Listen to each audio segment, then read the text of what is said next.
গাজা পুনর্গঠনে জাতিসংঘের নিরাপত্তা পরিষদের প্রস্তাবনা পুরোপুরি প্রত্যাখ্যান করল ফিলিস্তিনি স্বাধীনতাকামী গোষ্ঠী হামাস। ট্রাম্পের ২০ দফা শান্তি চুক্তির পর জাতিসংঘের এই নতুন প্রস্তাবে কেন রাজি নয় হামাস?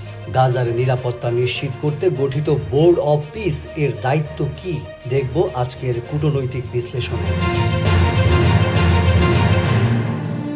যুদ্ধবিরতির পরও গাজার রাজনৈতিক ভবিষ্যৎ নিয়ে নতুন বিতর্ক শুরু হয়েছে। জাতিসংঘের নিরাপত্তা পরিষদের আনা গাজা পুনর্গঠনের প্রস্তাবনাকে পুরোপুরি অস্বীকৃতি জানিয়েছে ফিলিস্তিনি স্বাধীনতাকামী গোষ্ঠী হামাস।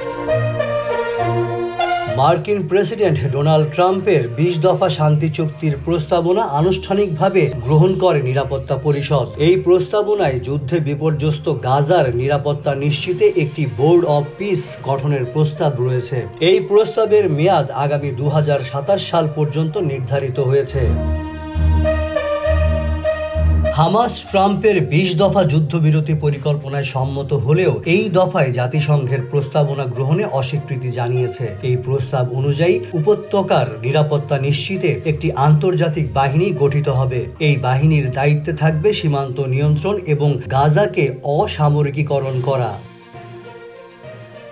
মার্কিন প্রেসিডেন্ট ডোনাল্ড ট্রাম্পের নেতৃত্বে গঠিত বোর্ড অব পিস কমিটিতে চুক্তিতে সমর্থন জানানো জাতিসংঘের সদস্য রাষ্ট্রগুলো থাকতে পারবে, কিন্তু হামাসের প্রধানের আপত্তি হলো তারা স্বাধীন স্বীকৃত রাষ্ট্রে বিদেশি হস্তক্ষেপ মানতে নারাজ।